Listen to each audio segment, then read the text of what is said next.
Alô, alô, testando. Obrigado, vereador Biai, pela parte, né?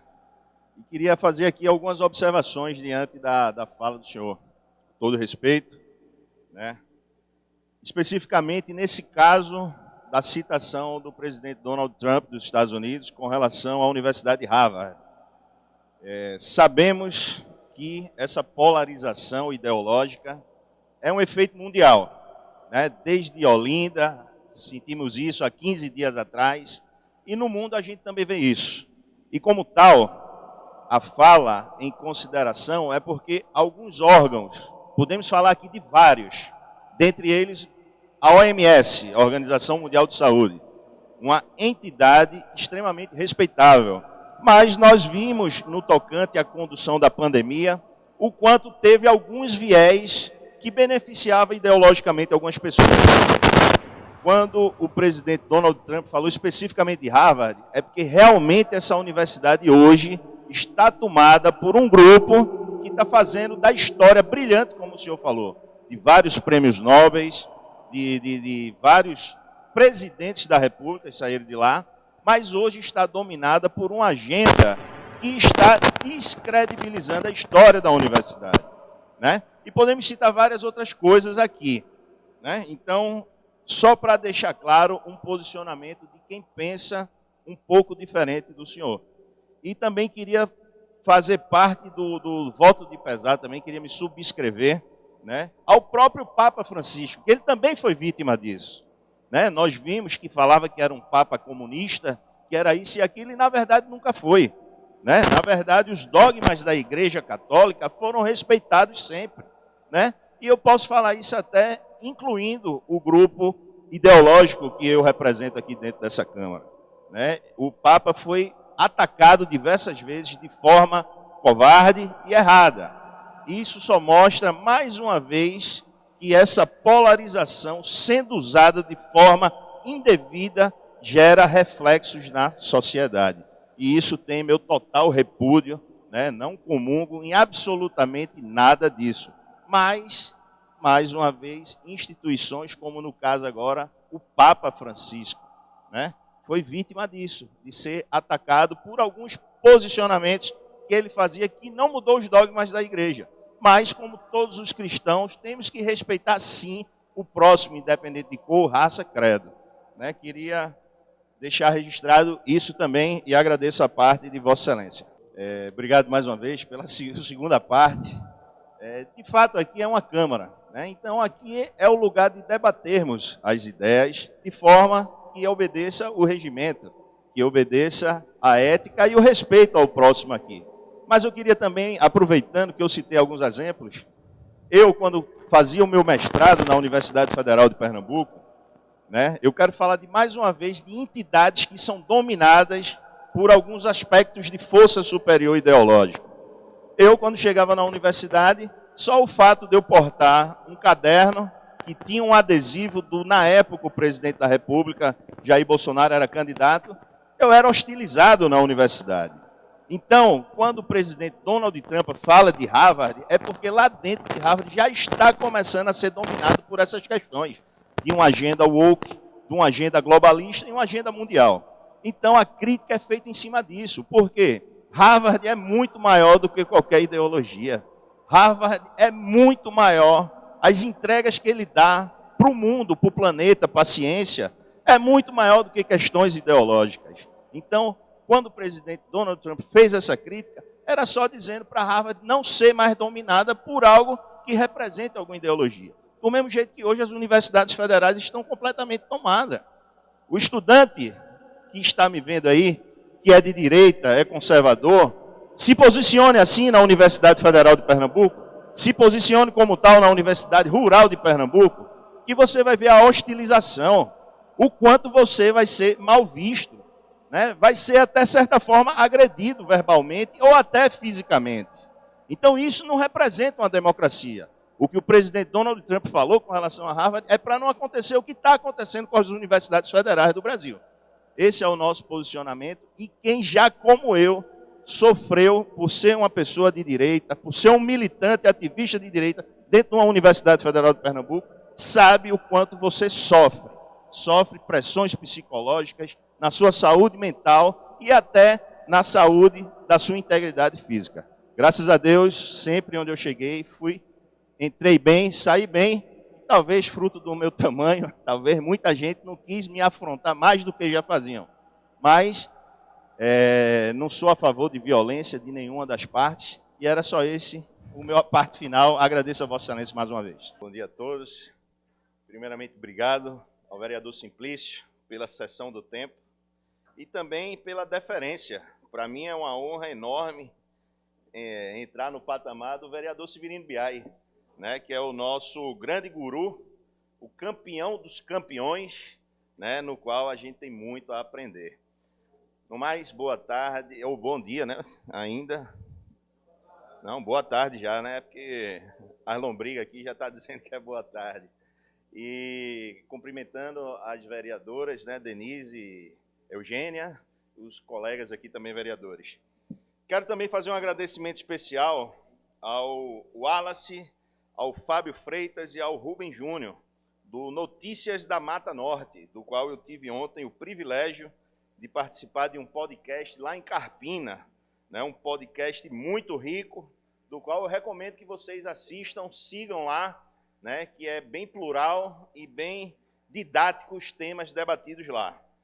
Também não podia deixar de mais uma vez falar de drenagem urbana aqui no município de Olinda.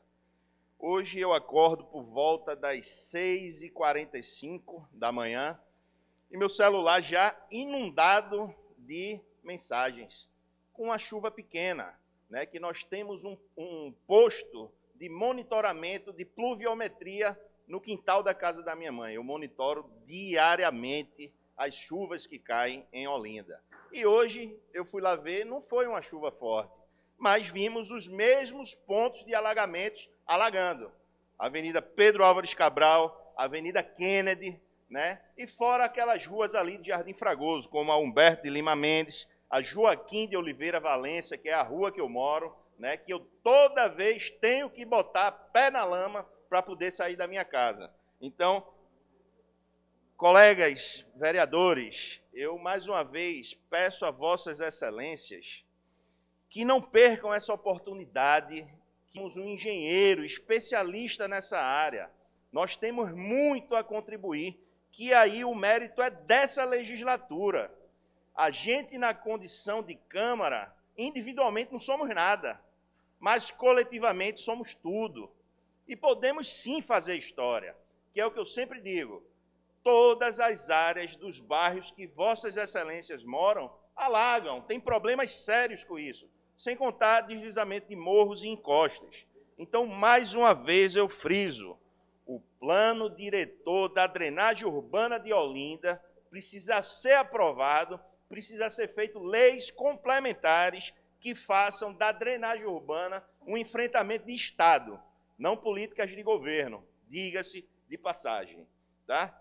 Quero também aqui, mais uma vez, já está ficando chato, toda vez que eu subo aqui, falando da falta de atendimento aos meus ofícios, meus requerimentos e aos meus pedidos de informação.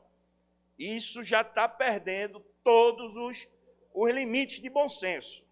Não queremos aqui acionar Tribunal de Contas do Estado, Ministério Público, para poder ter as informações, para a gente poder trabalhar de ofício, né? Não temos as informações que precisamos e, com isso, não conseguimos fiscalizar, não conseguimos atender ao clamor popular. Isso já estamos tendo que elevar o nível de cobrança. E espero, mais uma vez, que o diálogo se sobressaia aqui, que o poder executivo dessa cidade atenda os pedidos da Câmara de Vereadores, que não é uma insatisfação só do Sarmento, é uma insatisfação coletiva aqui. Precisa ser resolvido isso. E peço ao nosso querido vereador Jesuíno, como líder de governo, Jesuíno, aproxime mais o poder executivo da gente. Ninguém aqui quer perseguir ninguém, não. Eu ontem falei no podcast que eu participei de que eu não sou oposição a Mirella e estou longe de ser. Agora, a forma que o meu mandato está sendo tratado aqui, eu acho que a prefeitura tem oposição a mim, porque eu preciso de gestos que mostre que eu estou errado. Porque a paciência, as cobranças que eu estou recebendo são inúmeras e grandes. E cobranças grandes eu não vou assumir sozinho. Eu vou passar a quem de fato é, que isso é problema de poder executivo, não de poder legislativo. Quero aproveitar também para falar de um tema, mais uma denúncia que a gente recebe no Chamo Sarmento. Mais uma armadilha da esquerda brasileira. Ontem eu recebi denúncias de que aqui em Olinda estão coibindo menores de 16 anos para tirar título de eleitor, afirmando que sem título de eleitor o programa Pé de Meia não vai passar à frente. Com isso, eu alardo. Em 2022 foi prometido picanha para a população brasileira. E nós estamos vendo a miséria que está sendo entregue para a população. E agora essa falácia de querer chantagear menores de idade de 16, 17 anos, dizendo que o programa Pé de Meia vai ser cancelado se não tiver título de eleitor, faço mais um alarde aqui. O ministro do Tribunal de Contas da União já falou, com todas as palavras, que em 2027 a União não consegue pagar a máquina pública por falta desse desgoverno atual do senhor Luiz Inácio Lula da Silva. Então você vai cair na falácia que lá na frente o seu pé de meia vai ser cortado, não vai ter nem receita para isso. Então, mais uma vez, precisamos vir aqui federalizar um problema que vai impactar direto nos olindenses. Alarde esse que eu já fiz lá atrás. O governo Jair Bolsonaro, quando saiu em 2022, Olinda tinha 96 mil usuários de auxílio do governo. Hoje nós temos apenas 53 mil de usuários. 43 mil saiu fora disso. Então eu peço todo o respeito ao vereador Milko Rangel, quando falou de não federalizar os problemas aqui.